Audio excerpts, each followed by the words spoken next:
Tani waa arrin fajac iyo xiiso badan oo caalamka ka yaabisay, sida dalka Netherland ama Holland uu ugu guuleystay inuu xiro xabsiyo badan iyada oo qaarkoodna uu ka kireeyay dalalka deriska la ah ee la dhiban amaba la daalaa-dhacaya maxaabiista tirada badan ee geysanaya dembiyada kala duwan, halkaasi oo u noqotay il dhaqaale oo horumar leh, iyada oo dalal badan oo Mareykanku uu ka mid yahay ay la daalaa-dhacayaan tirada maxaabiista ee sii kordhaysa sanad walba. Muuqaalkan ayaynu ku qaadaa dhigi doonaa umuuro badan oo xiiso leh, balse marka hore like saar oo nagu soo biir. Netherland waa dal dhaca juqraafi ahaan waqooyi galbeed ee qaaradda Yurub, waana mid ka mid ah dalalka ugu horumarsan qaaradda.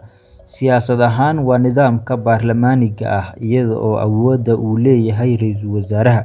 Waxaa dalkan ku nool dad lagu qiyaaso tiradooda 18 milyan oo qof, iyada oo dalkani uu leeyahay ilbaxnimo fog iyo taariikh duug ah, waxaana taariikhda lagu xusaa in dalkani ay mar ka talin jirtay boqortooyadii Roomaanka.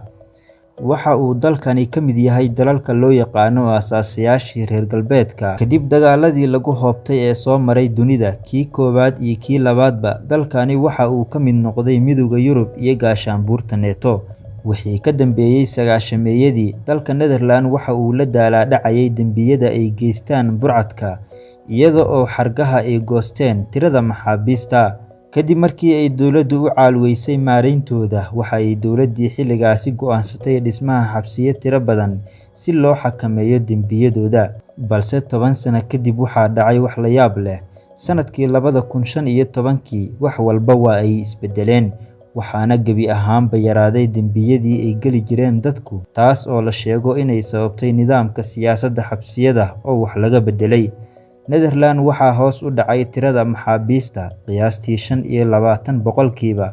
Tan ayaana timid dhowr sababood dartood. Beddelka ciqaabta: halkii qofka lagu ridi lahaa xabsi, nidaamka garsoorka ee Netherland waxa uu xoogga saaray ganaax lacageed ama adeeg bulsho oo qofka lagu qabto, sida in lagu xiro GPRS electric tagging oo ah in qofka looga xiro qalab yar lugta, iyada oo lala soconayo dhaqdhaqaaqa qofka oo uusan dhaafi karin xadka loogu talagalay, taasi oo qofka ka badbaadinaysa in lagu xiro xabsi, sidoo kalena dowladda uu uga baaqanayo qarash badan oo uga bixi lahaa haddii xabsi la geeyo. Dowladda Netherland ayaa xoogga saartay in qofka dembiilaha ah laga caawiyo dhanka maskaxda ama shaqo loo raadiyo haddii uusan dembi kale lahayn.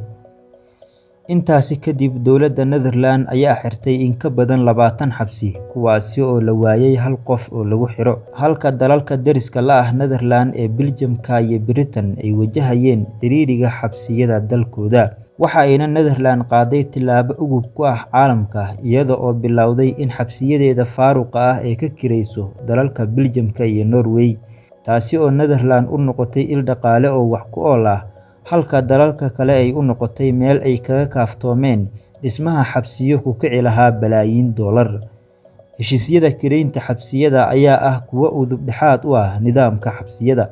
Netherland ayaa heshiisyo la gashay dalalka deriska la ah sida Belgium-ka sanadkii 2010. Belgium-ku waxa uu Netherland ka kireystay sanadkii 2010 xabsiga Tilburg oo qaada 650 maxbuus.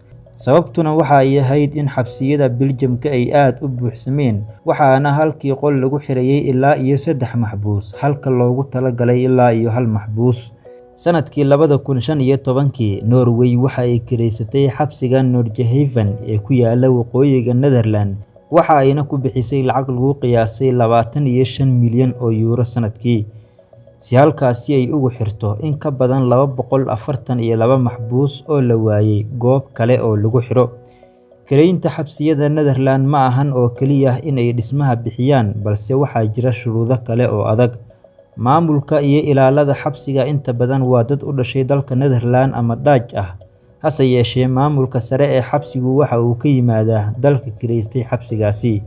Sharciga maxaabiista waxaa lagu xukumaa sharciga dalkooda hooyo, laakiin nolosha xabsiga dhexdiisa waxa ay raacaysaa xeerarka xuquuqul insaanka ee Netherland. Dhaqaalaha heshiisyadani waxa ay ka caawiyeen Netherland inay ka badbaadiyaan boqolaal shaqo oo ay weyn lahaayeen muwaadiniintooda haddii xabsiyadan la xiri lahaa. sida shaqaalaha nadaafadda, waardiyeyaasha, iyo guud ahaanba shaqooyinka laga qabto xabsiyada. Xabsiyada aan la kirayn ee dowladda Netherland waxa ay u beddeshay waxyaabo kale oo faa'iido u leh dalka, iyada oo qaarkood laga dhigay hoteello raaxo ama kuwo dalxiis, sida xabsigii Heet Erasmus oo loo beddelay hotel dalxiis. Sidoo kale, xabsiyada qaarkood ayaa loo beddelay xarumaha qaxootiga, iyada oo la dejinayo dadka magangalyo doonka ah ee dalka soo gaaray, halka kuwo kalena ay dowladdu ka dhigtay guryo deegaan ah, maadaama halkaasi ay ciriiri badan ka jiraan dhanka guryaha. Guusha Netherland ma ahan oo keliya kiraynta xabsiyada, laakiin waa tusaale muujinaya in marka xoogga la saaro ka hortagga dembiyada iyo dhaqan celinta, ay bulshadu noqonayso mid ammaan ah. Netherland ayaana ku faantay in xabsiyadu ay noqon karaan il dhaqaale oo loogu adeego qaranka. Adiga maxay kula tahay? Haddii aad nala soo gaartay halkan, daawade muuqaalka like saar oo ka mid noqo saaxiibada ku xiran channelka. Waxaynu halkan ku soo gudbin doonaa muuqaallo iyo sheekooyin xiiso badan.